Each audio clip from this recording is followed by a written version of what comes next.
Hello, everybody. This is Ryan over at High Carb Generator. Today, I have Peri with me of the Plant Master. I'm going to put, before we get started, I just want everybody to know I'm going to put his links down in the description section. It's the easiest way to do it. That way you can go check them out, like, subscribe, whatever it is for that platform. And welcome to the channel. What's going on, bro? Nice being here. Yeah, yeah. You know, a friend of mine actually had told me about you. I'm like, you know what? I used to be in the food distribution, and you were, like basically a barbecuer, right? All right. And how do you go from a barbecue to being vegan, or did you transition into raw, or did you go straight to raw? Actually, I transitioned into raw, and it all started with health complications with my digestive system, and had some precancerous polyps, which in turn, it was the hemorrhoids that were actually the precursor to me finding out that it was precancerous polyps that were forming within my colon. Wow. That Now, how made long me. was that going on? I had the hemorrhoids for quite a while, and they never really just really bothered me that much, And I would kind of ask people, what their experiences were, and they just kind of chalked it up. That's what happens when you get old. But I was only like 32 or 33. What was that? Actually, I was around 34 when it happened, and so I kind of just shrugged it off. And then as time went on, and I continued to eat the way I was eating, it just got worse and worse to the point where I started to see spotting and blood. And there was one day just hell broke loose. I had to go to the bathroom, and I felt excruciating pain when I had to go to the bathroom to do the number two. Yeah. And when I did, like lots of blood came out. Like worst nightmare. The worst nightmare, man. Yeah, because you usually hear hemorrhoids are either like truck drivers or somebody who lifts too much, and you blow something out. Yep. So where'd you go from there? Like, how did you come across vegan? Vegan. I mean, I've known about it for quite a while. I had some friends that were vegan and whatnot, and to me, I never knew it was more of a health thing. It was more for the it's always promoted more for the animals than it is for promoting good health, at least at the time when at the time when I heard about it and my friends were doing it. But even as a barbecue pit master, I have vegans come to me and be like, your food makes me want to go back from being vegan, and I'd be like, no, don't do it. Even as a barbecue pit master, I never discouraged anybody that was actually doing better for themselves to look back and do anything that they shouldn't. But when it happened, even as I was selling barbecue, there were times that I had these thoughts of, am I really doing the right thing? Because, deep down inside, I knew that I wasn't really feeling the best, but I didn't want to be different from anybody else that was around me. My family, my friends, we all ate the same. We all ate together, and I didn't want to be ostracized for doing anything different. And so when I got sick, my first thought was, oh no, I'm going to have to do everything. I have to do everything differently than everybody else is doing. And really, that was the more important in my mind than even in my health and in the long run. But when it got that serious, a lot of people won't make a change until something like that happens, and sometimes never make a change. But for me, my health was important, and anytime my health was compromised, it always just gave me these really bad anxieties, because it's been something that always kind of scared me, because we're all, inundated with, these pill commercials, and if you get this disease or whatnot. So, it's just one of those things, where I was just like, I got to do something about this. You know what I mean? I don't want to be sick, and I also don't want to take all these medicines that have all these side effects. Did you try any of the medications, or did you just like think to yourself, you know what, I can't do this? Yeah, even at a time where I wouldn't say I was completely unconscious, but I knew that meds weren't the best. And, deep down inside, I think we all know that meds aren't the best, but it's the easy button, but I didn't want meds because I didn't want to deal with the side effects. I didn't want meds because it's expensive as well, but I was young and I didn't want to be on medicine. So I wanted to try to find other ways besides the medications to try to tackle this thing before I had to even make a choice to do that. So the doctors never really, subscribed to better eating lifestyle or anything like that. They always just say like, stay away from red meat, da da da, and eat a little bit better or whatever. But at the time, I was I've been pretty much a religious person growing up all my life in a Christian household or whatnot. And was kind of coming out of a lot of the indoctrinations of church or whatnot, and was getting into what was called like Torah observance or whatnot. And so I was already starting to what we would call eat clean, where you don't eat, unclean animals and eat clean animals, being that you don't eat like pork and shrimp and all that stuff. And then I was eating a lot of beef and chicken and things that were considered clean. So I was unknowingly transitioning, announced me knowing that I was going to be going through what I was going through. So it was almost like the ball had already started rolling before the sickness even happened. So when I got sick, I'd already started to make some changes. So I'd gotten over that uncomfortability of not eating certain things, because I'd already get picked on for not eating pork, because my barbecue truck only sold beef and chicken. And so people were like, right. And they're like, oh, just beef. Why don't we have pork over here? And it's like, oh man, I don't do pork, So, once I started to see even some improvements in my health doing that, I knew it was the time to start making steps towards doing even better. And I know a lot of people bring up, the scripture Genesis 1:29, which says, the seed of the, fruit, seeds from the fruit of the tree is what we're supposed to eat, and herbs and whatnot. I knew all these things, but, again, coming up in a Christian household, food is a big ticket in the church. People love to get to, in any family, not even the church, but any of our families, usually we're better that we gather around food and we just eat all the same foods. And I just started to see the complications that were running through my family, because a lot of my family had colon issues, and I have also, passed away from these issues. And so it's something that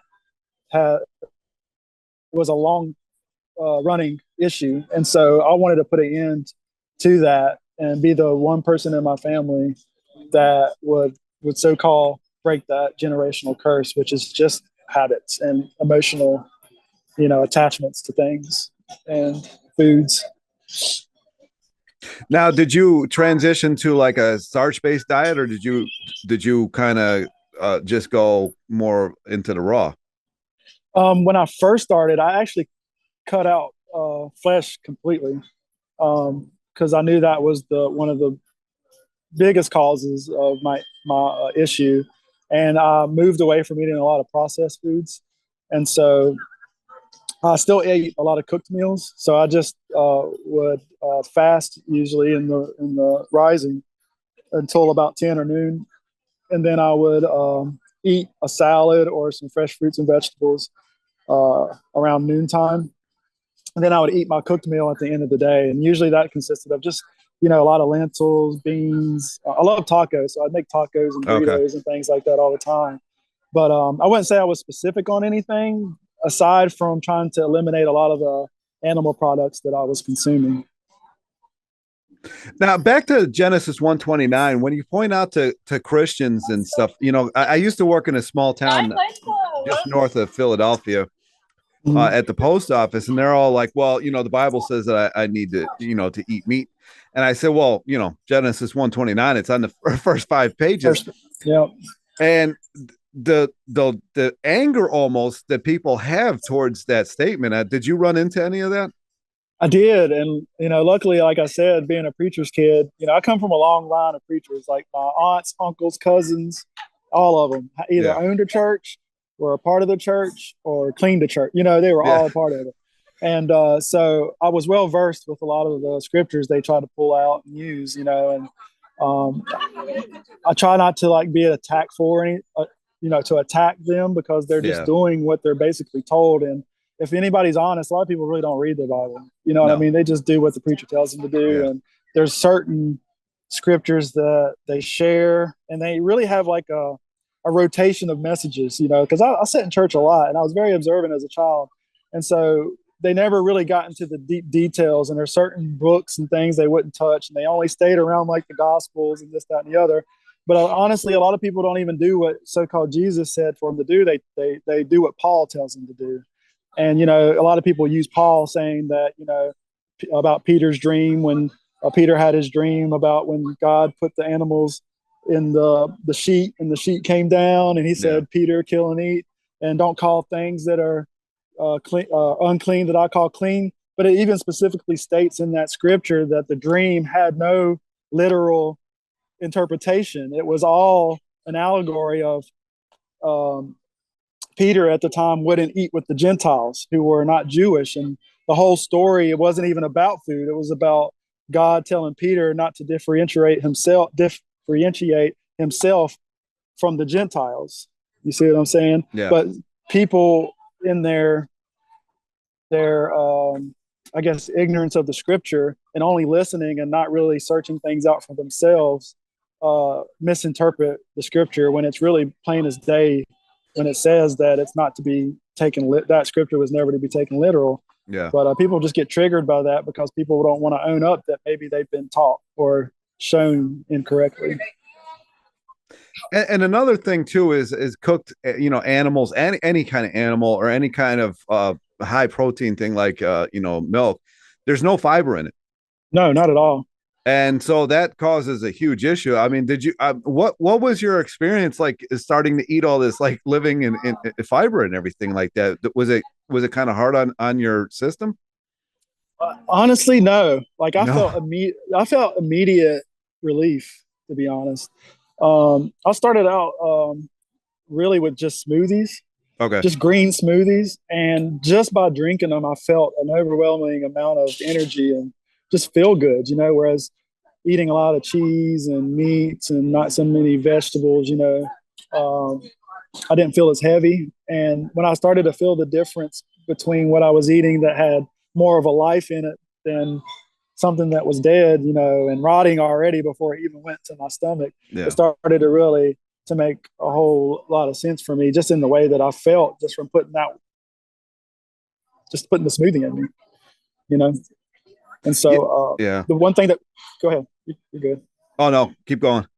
Oh yeah, so a lot of people don't realize that, you know, we're not protein based, you know, species. You know, we run off of glucose, we run off aminos, you know. And if people would do the research, I always say that, you know, to know thyself is to know the universe, or to know God, you know, because God dwells within us. And if you start to look up things and study the body and what each function does in the body and bring awareness to what parts do what, instead of listening to what people tell us it does or doctors tell us it does, it really starts to open up the mind to, hey, we're being lied to. And, you know, the liver is a processor of glucose, which turns into galactose, which is literally called, brain sugar or brain food, or it's called, it's basically the milk and honey, because it's lactose derived from eating fruits that is processed by the liver. And so we take in amino acids, and we derive our energy from the sun and from the fruits and vegetables that are cooked by the sun, you know, which is, you know, what we call raw foods or raw foods. And so when I started to realize that and started putting it together with what the scriptures were saying, and even like the allegories, you know, like going to the promised land, you know, and the milk and honey thing, I started to put these things like these biological and astrological and metaphysical things together with the scriptures. And it just started making a lot of sense. You know what I'm saying? And so when I think about the milk and honey, and I started reading about the liver functions and things like that, that honestly, the liver is like Moses. It is the deliverer of the body along with the kidneys, which is the function of cleaning out. But when these glandular modalities within the body get clogged up and don't have time enough to heal, then you could run into problems. And then that's when you go to purgatory. Yeah. You know, that's Egypt, which is the hot place, which is the stomach, which is bondage, because you get bound up. And so when you have a high flesh diet, what happens is your body can't process the meat. It's what's called a complicated amino, or not a complicated amino, but the word's eluding me right now. But it's a amino acid, or the aminos in the meat are processed by the body, but it can't do anything with Compromised. the regular. Yeah, yeah, compromised. Or it's simple aminos and what's the There's the complex or complex? Yeah, complex the aminos. essential Yeah, aminos, the complex. BCAAs. Yep. Right, it's complex. Yeah, yeah. My bad. Sometimes I get these, still get some brain farts every once in a while. That happens. But the complex amino and the flesh actually just kind of binds you up, and about was it 80% of your immune system is in the stomach, and so if your stomach or your digestive system is constantly digesting, it has no time for healing. No. And so if people didn't sleep, I don't think a lot of people would probably be getting compromised way earlier. What I mean? Because and with people that don't get sleep, they start spiraling even faster. So I did notice that I needed less sleep the cleaner I ate. I had more energy. 100%. I had more, I wanted to do more things. And so when I started to see this, it made me not even a believer, a knower, because I experienced it, for myself. And so it just opened my eyes and really just opened up a whole new world for me. Yeah, you were referring to the rotting flesh, basically. Like I came from the distribution end and you came from the cooking end, but the stuff that is done to this meat is unreal. The petroleum dyes and I don't think people realize just what they're eating. I mean, no.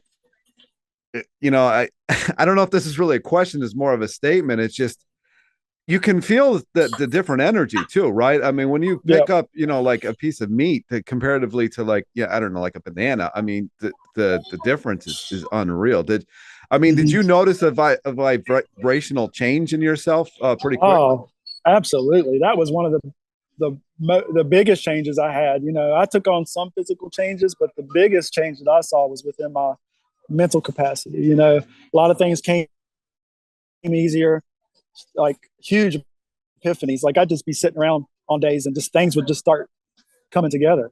And I'd be like, just be sitting there and I'm like, oh man, that's that. And I'd write it down and then I'd go search for it. And sure enough, the thing that came to me was actually something that I didn't have to go to a book for, but went to the book just to confirm what I was thinking was correct. So it's just like these books are just confirmation. This information that at least I get from books are just confirmation from things that I get just in my head before I even read it. It's crazy. It really is. Right. Crazy. What about spiritually? Did you notice any difference? Absolutely. I obviously started moving away from indoctrination of what we call the church. I'm not down on anybody that's in it, because everybody's where they're supposed to be. But for me, myself, in this incarnation for myself, I broke away from that, and as I started to learn about myself, I knew I could almost insert myself into the Bible in a way, which we all should be able to do, because the Bible was written directly about us. The stories in the Bible are us, and even Jesus said that, that you will do greater things than I will. And Jesus was always pointing back to us, not even asking to be worshiped. I don't think there's no one time in the Bible that Jesus said he wanted to be worshiped. He just said, walk as I walk, or do this in my name, which people literally, like the literalism, right? Paul also said, don't live by the letter of the law, but live by the spirit of the law. And a lot of people don't know that letter means literal. Yeah. Or, taking things for surface value when there's a deeper meaning. And so when I started to wonder upon that type of information and come to those conclusions on my own, it just really it helped me break free, because the bonds of religion are very hard to break, because you're scared of hell. You don't want to die. You can't experience heaven until you die. And you have to live this semi-perfect life, but not perfect. They say you have to be, like in the Bible, it says you have to be perfect as I am perfect, like my Father. But then they say you can't be perfect. There's all these contradictions, So it's just like, when you start to really understand what it's trying to say, there really aren't any contradictions. It's just that the way it's taught and the way that it's, how they're misinformed even in the seminaries and things on what they're supposed, because they're supposed to teach a certain thing. They can't go outside a certain box. When you go to seminary a lot of people don't know, they can't just talk about anything. You got to stay within the realms of the rules or you get kicked out of the club. Right. And so if you talk anything other than what the preacher's talking about, what's in the New Testament, then you're deemed as being, a heretic, or, you're lost or fallen, and it's like really the other way around, Yeah, it really is. Everybody's going to want to know what happened to it was a food truck, right? Mm-hmm. Did you start making like a vegan truck? No, I actually quit everything, man. Oh, like when I went on this healing journey, I had to give up, I surrendered everything because right at the time that happened, the mass hysteria with the whole, virus thing or whatever. Yeah. I don't even like talking about that. Yeah. Right. So that happened. And so that gave me my chance. It was a door for me to go ahead and act out on how crazy everybody thought I was. So I took the opportunity, instead of me running in fear, I took it as a chance to escape. Okay. And so what I did was I sold the business. I had a business partner and ended my relationship with him. Not that I wanted to end it, but obviously when you have a business with somebody who doesn't understand where you're going or what's going on, and that it didn't work out so well, for us, and no hard feelings against him because he just didn't know.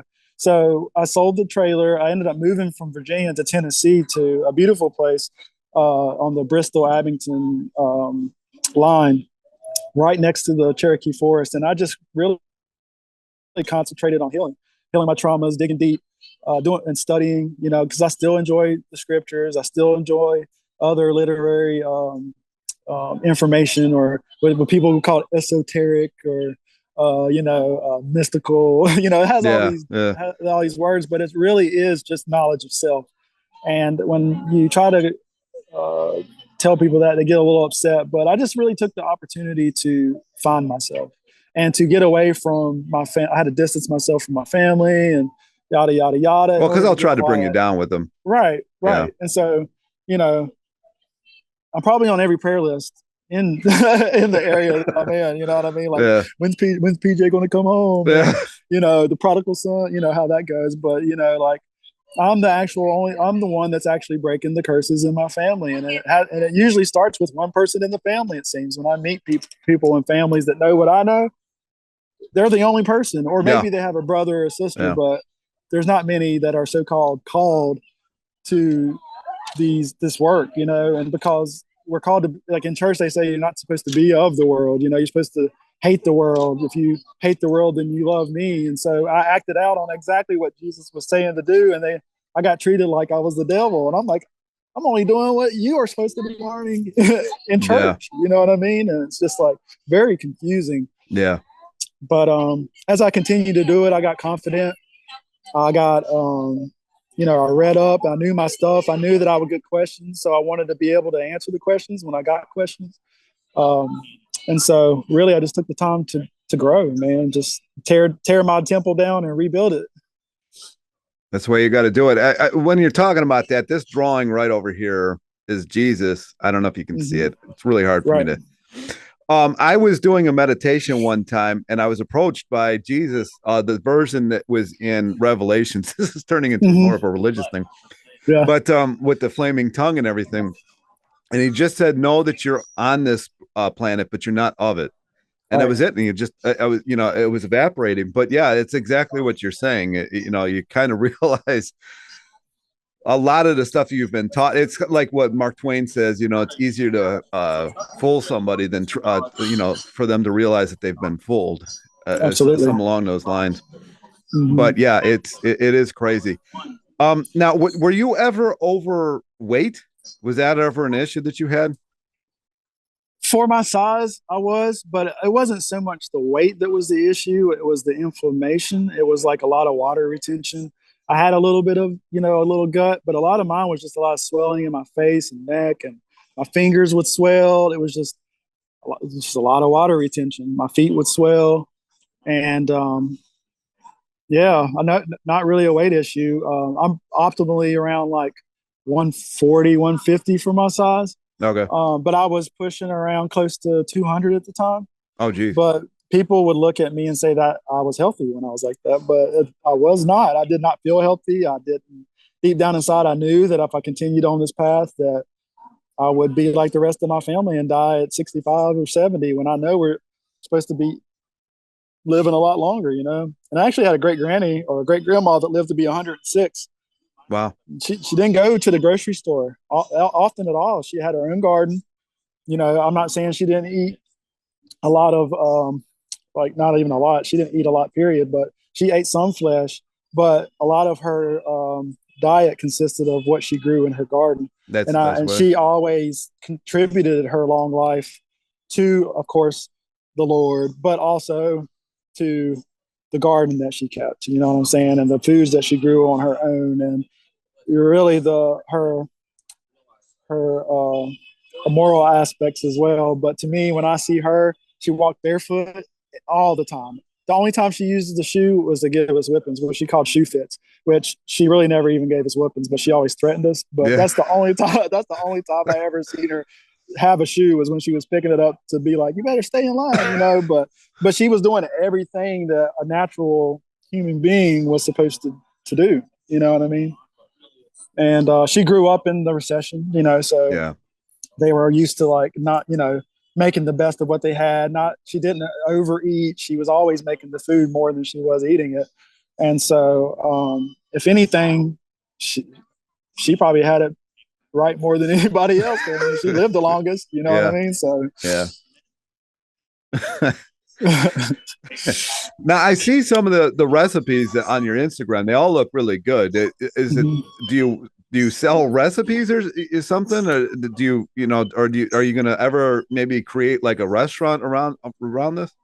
I probably won't get into the restaurant industry again because I've already kind of had my fill with the food truck and, you know, the service industry, and it was a good experience and something I wanted to experience, but just not something that's conducive to the way of life I want to live. Yeah. But I did just recently, while I was in Pennsylvania, I was staying with a friend, Olivia and Wes, Olivia Hartzog and Wes Gomez, and you'll see them on my page from time to time on IG. But I was in Sedona at the time, staying nomading around in Sedona, healing again, and I was going through some fasting journey. Like I love fasting. I'm an avid faster, and so I had, while I was out nomading, you know, money started to get tight. You know, and I'm trying to figure out what I'm gonna do. Was having some trouble with my vehicle, and I was ready just to escape the vehicle and just live out of a backpack.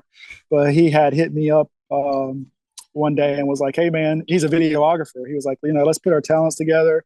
You know, I know you want to help people and I want to help people. I know you need a little bit of, you know, some funds on your journey when you go.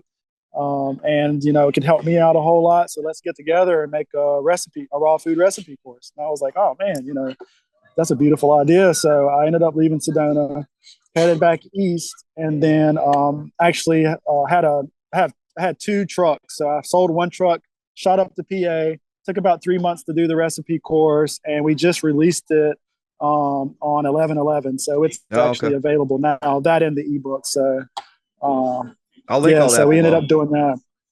Yeah, and it's called the BBQ course. And so, you know, normally, you know, I would never be on camera. Like, I don't really like being on camera or talking to a camera and trying to explain things. So it challenged me, but I'm glad I took the challenge. Yeah. But naturally, I wanted to do something that I was interested in, which was barbecue, coming from a barbecue background, and something I was very passionate about. And I know that meat is one of the biggest obstacles in a lot of people's lives. So I wanted to create something that would be easy, simple, and a foundational and valuable tool that would help people for, you know, however long, for generations, I hope, that will help people transition from, you know, a cooked plant-based food diet or even a standard American diet to a raw food diet. And it's very simple, very to the point, and the ingredients are so simple. And that's something I really wanted to do, because people were actually coming to me asking me, "Can you do something easy? Can you do something that a normal person, you know, layman, you know," because everybody's doing all these, you know, fancy things. And so I just listened to the people. That's exactly what I did. It's crazy how similar your journey is to, you know who Life Regenerator is, right? Yeah, yeah, absolutely. Yeah, Yep. it's kind of crazy how similar your Yep. journey is. Yeah. Yeah. um, so what made you just go straight up raw? Like, like what caused it to happen that way? And on a Well, part of that, is there anything that you miss from previous eating? honestly, I don't miss anything. Anything that I had before, I can recreate in a healthier way. And I took that ability that I have and made it work for me. I stood in front of a smoker for hours instead of the smoker. I stood in front of the dehydrator for hours, but I didn't have to stand in front of it this time. Yeah, I could go yeah, to sleep. Whereas yeah, when I was a pit master, I had to stoke the fire and stay up for God knows how long until whatever event happened. But honestly, a lot of people don't understand, like when you cook food, any food, that it becomes carcinogenic, right? Right? yeah, And meat in itself is a class one carcinogen, but there's this thing called the Maillard effect, or the Maillard effect, my country accent, but the Maillard effect, which is the browning process of foods, which is also carcinogenic, yeah, which causes lots of cancers and things in the stomach because yeah. we're not supposed to be processing those things.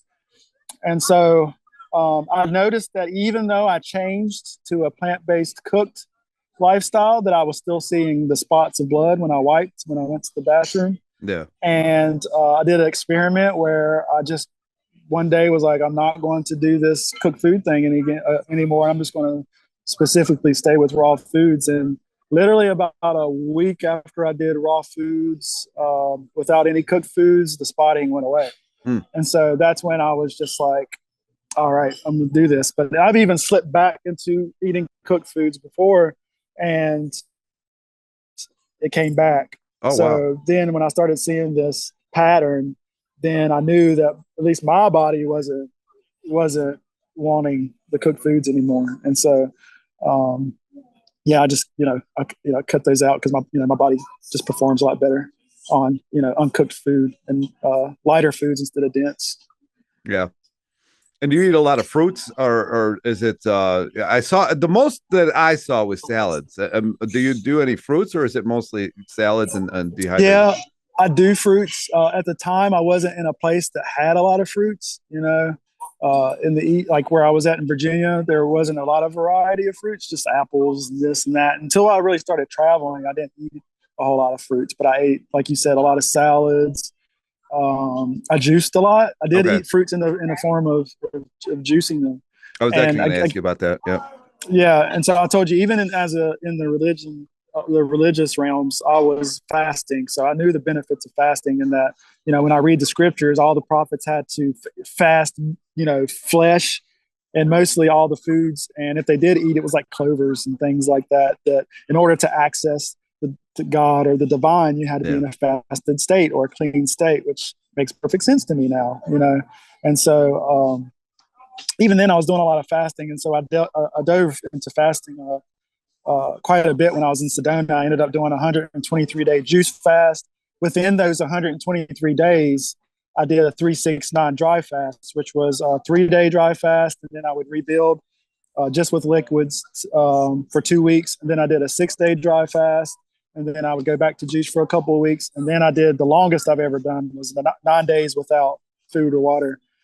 And that was eye opener for me, because I really pushed my body to the limit. But it's funny because, a lot of people talk about how Jesus fasted 40 days and 40 nights and, the whole thing with the devil on top of the hill, and I'll give you everything. I got to experience that for myself. I'd imagine.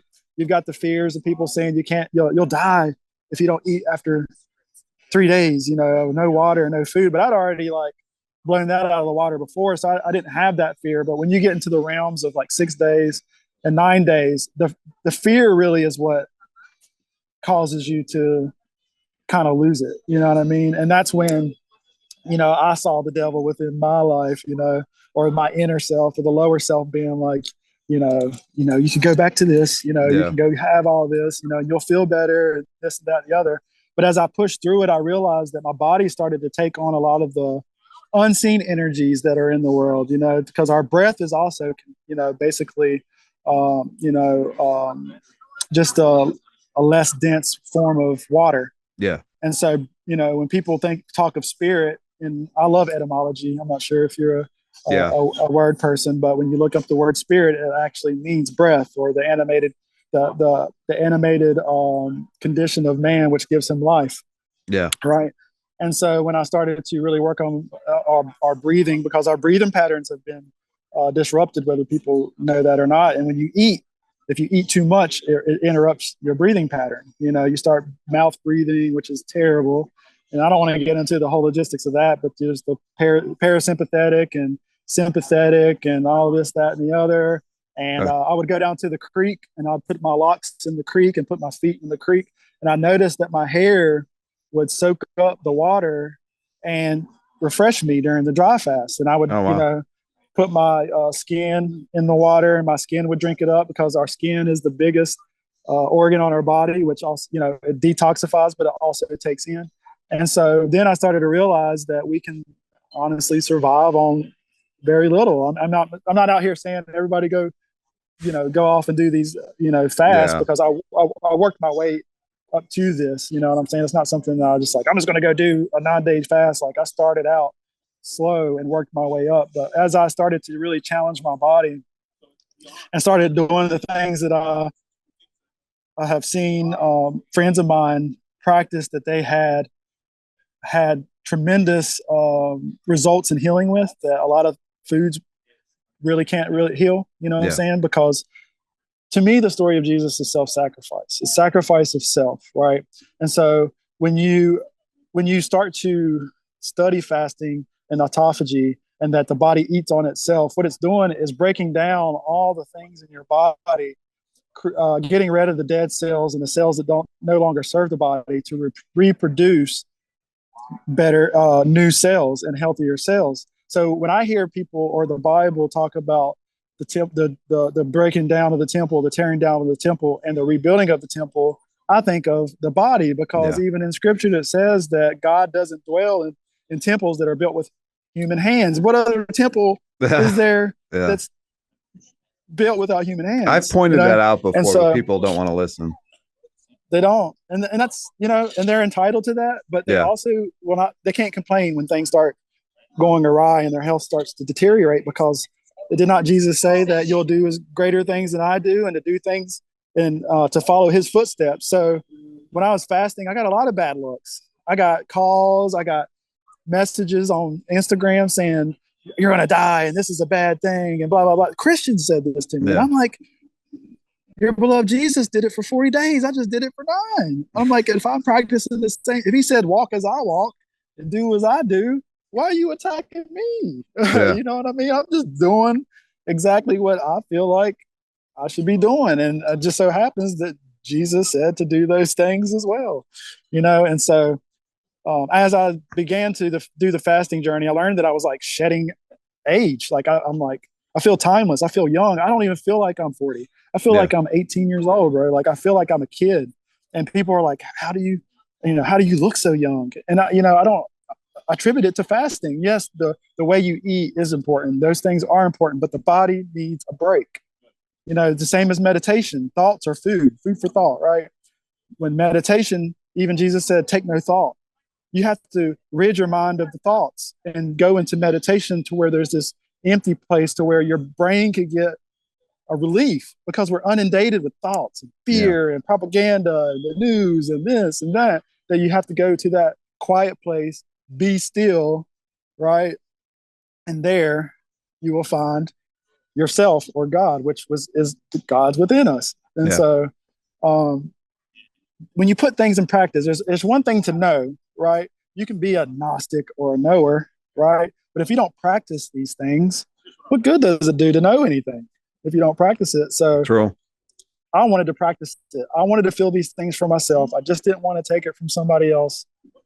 So I just started practicing and doing it for myself. Simple as that. Yeah, I should point out though that you really should get help with this, or do it slowly. I don't need somebody coming on here and doing a 9-day dry fast or something like that, and something bad happening. I mean, how long did it take you to get to that point? It took a while. Like I said, I was doing this even during the religious practices, because you have Lent where you give up something for 40 days or whatever. but it took probably years to get up to where I am. It's just like anything. Say people treat fasting like this, like it's some, like, I don't even know how to put it. Like it's this evil thing. And it's not, because if you take, I have plenty of stories of people that went from a standard American diet just to eating fruit to get better and die. Right. Yeah. And so we have to remember we've had years and years of this conditioning. You can't just go jump from one thing to the other and expect to get to where you need. It takes time. It takes time. Just like a flower grows, it takes time. Even if you transplant a flower from one pot to the other, there's steps that need to be taken. There's things that need to be done in order for that plant not to be shocked and die. Right? We're like trees. We're like plants. Correct? Yeah. And so when we start to do these things and come out of a certain way of living, we got to make sure that the transition is right, because it can be bad. I'm not going to lie. I'm not saying that things haven't happened, but it's because it was done irresponsibly. And that's basically with anything we do, you know. Same people with the people that overeat. People die from overeating all day long. They didn't fast. That's the biggest killer. The biggest killer is food, not having food. Yeah, that's true. So, now the juice fast, I'm always fascinated by this. I used to do 2 or 3 juices a day, but I never did an entire fast. How did that go for you? It was great. It was absolutely amazing. Actually, when I used to hear about how, you know, they used to, you know, when they did autopsies on bodies, they find all, you know, pounds and pounds, you know, what 10 to 15 pounds of meat is the average of how much an average human has in their body of undigested, you know, fecal matter or, you know, flesh. Yeah. When I was actually doing the juice fast, I had problem with constipation, and on the extended juice fast, I saw that go away. I started to get deep into the colon and clean some of the stuff that was stuck in there. I mean, it had been in there a long time, and you could smell it, you know. And along with hydrocolloid, enemas and what's the word? Colonics, yeah. Those helped a whole lot.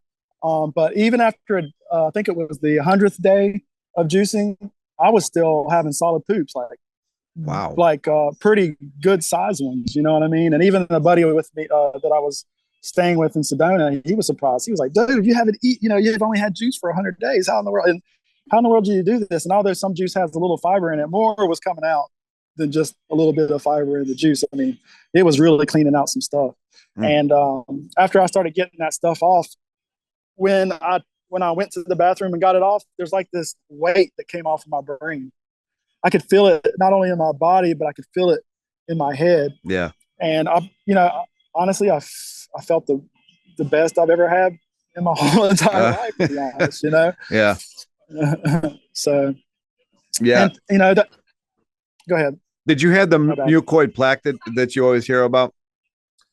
I had a little, but not much. Yeah. You know, I did some of the things that other people did with bentonite clay and things like that, but it didn't seem to work that well for me. Juicing seemed to be the thing that really helped me a whole lot. So I kind of stopped trying to do some of the other things I saw other people doing and just kept it simple and stuck with the juices and things like that.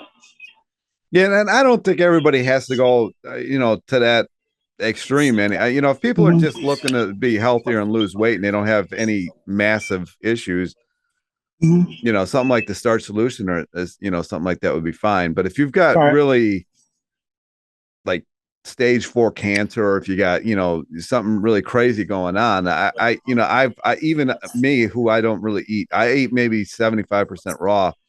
I always say that 100% raw is probably where you need to be. Right. And just because I'm talking about the fast, I know people get scared when I talk about the fasting thing, but that's just for me. I'm not a doctor. I don't have a PhD. I just share my experiences, and I'm authentic. I'm authentically me, and I'm just not scared to say whatever it is, what I'm supposed, that I feel like I'm supposed to share. But the raw foods, perfectly fine with doing that, because it's still doing the job. You're still cleaning out the system. Yeah. You know what I mean? And it takes that hydration from these foods to do that. You know what I'm saying? And even fiber is just the byproduct, but that comes out the other end. What our body wants is the hydration. It wants the hydration. It literally, we're like walking juicers. Yeah, we are a juicer. In ourselves. Yeah. Yeah. So, Yeah, it's crazy. Yeah. Right. It's just I got a random question for you. What kind of juicer is your favorite juicer if you're on a juice fast? Honestly, my favorite, I don't know if it's discontinued or not now, but it's the Nama Whale Vitality 5800. Okay. That's the one that I have, and that's the one that I enjoy the most because it's easy to use and easy to clean, which is perfect for me. So that's the one that I like. Okay. But there's a lot out there. So yeah, there is. I'm getting yelled at by my cat. She wants all that meat that you have. She does. If he's not going to eat it, I will. Oh, man. All right. You know what? Is there anything that you wanted to add to this? Is there anything that you really want people to know? The only thing I want people to know is to trust yourself. You know what I mean? We're living in a world where, we're told to listen to this and told to listen to that, but ultimately we should listen to ourselves, right? There's no one fix all for one person. Everybody's different. I get that. I do think there's protocols that we can all do that can help assist us in our healing, but I do believe that we are our own healers. And I believe that it's our job as individuals to find what works for us that will heal the body, and that we should take our health and our mental health serious. And I'm not saying that that all doctors are bad. There are uses for doctors. They have equipments that we don't have, but I will say that you don't have to totally depend on a system to help you, that you do have control and you do have power to take your health in your own hands. And it starts with what you put in your mouth, to be more conscious that there are things out there that aren't food, processed foods, things like that aren't even deemed as food. And so just by having a well-rounded eating lifestyle, even if you're on meat, to source those things from reputable places, you know what I mean? Not out of the grocery store, or, even because we're plant-based doesn't mean we're out of the gauntlet, right? Because they're starting to affect the food by taking the seeds out and spraying it with glyphosate and all these things. And so we all, no matter what we believe, have a responsibility to make sure that as human beings, that we're entitled to good food. And these big industries and corporations and such monetize off of our illnesses, and that we can save a whole lot of money. We can live a lot longer if we just think before we stuff in their mouth. So that's the only thing I want to say to people is, you are your savior. You are the person that can save you, because it takes you making the change for anything to happen. Yeah, I'm not into fasting at all, but I do know that your body doesn't actually use food to heal you. It just gives you the energy. So the less processed food that you eat, the more time your body actually has to heal, and your body actually heals itself. It's the food is just something that you need for energy. I'm assuming that you notice that quite a bit in your journey here. Oh, absolutely, yeah. And so we're, like you said, life regenerator. We are regeneration system. We're like a regeneration station. Like this thing can heal itself. Like we were talking about the rest and digest. The body just needs a break. You don't, just give it a little bit of a break. Nobody likes to be overworked. Neither does the stomach.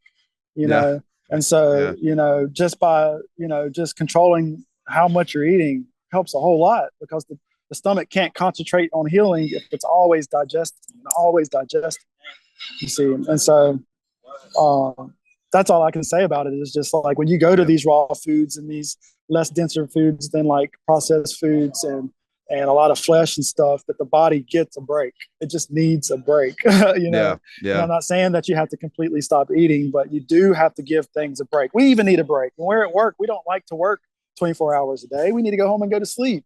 Right? Because sleeping is the process that heals because it gives the body, like if we didn't shut down and the body didn't shut us down, we would probably be even more destructive than we already are. But because we need sleep, the body at least gets a chance to kind of, get rejuvenated. But we've been taught to eat in such poor ways that the body is just compromised because we keep stuffing and stuffing and stuffing. It just needs a break. So that's all I would say. Just rest. We don't have to work our asses off all the time. You know what I mean? Like work is good, but it's good to take a vacation. You know what I mean? Yeah. And I think the more you get into this, the more you realize you can manifest things a lot easier than you used to. Absolutely. Absolutely.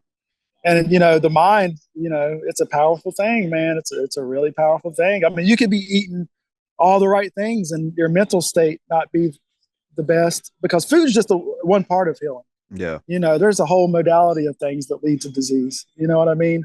And so salt alone can heal. You know what I mean? You can just say this is healed all day long and believe that, and the body will heal. Yeah. But the food helps. Food is thy medicine, right? The food is an aid to help the body flush. The body is basically a just eliminate self-healing. You know what I mean? You take it and it eliminates and takes what it needs and keeps it. You know what I'm saying? So it just rejuvenates and eliminates, and so the more that the less work it has to do, the better. That's all I'm gonna say. All right, I think I'm gonna close it out here, but I'm gonna ask you, what is the one thing? I know there's probably many. What is the one thing that you learned most about going from animal to a vegan? Really just the intellectual part was huge. Like, I wasn't the smartest cookie in the box, like wasn't really that good in school. And, I would say the intellectual part, and also just the way I feel, you know what I mean? I feel younger. Like, as I felt older at 30 than I feel now. Yeah. I could barely get off the couch. And so I would say reducing the inflammation helped out a whole lot. And if anybody knows anything about water retention, it's not good at all. You can have that on the brain as well. Not even know it. But as I got rid of that inflammation, I think, and brought awareness to how my body worked, it really opened up a whole nother world of understanding. And I became more open-minded. I looked at things a little bit differently because I had searched for myself, right? I wasn't listening to what everybody else told me. I could get on here, like on one of your interviews, and hear somebody, but I'm a skeptic by heart. I want to know for myself. You know what I'm saying? So I'll go dig, I'll go research. A lot of people don't like the research, but they can at least experiment with themselves. This is our laboratory, and we all have different ways we can experiment and just change a few things here and there. And I guarantee you'll feel some type of difference, and alleviate a whole lot of heartache in the future. Yeah. Your future self will thank you. Right. That's right. So I definitely appreciate you having me on here, brother. Yeah, this has been perfect. To connect with you. Yeah. And said a part two. We'll probably do a part two.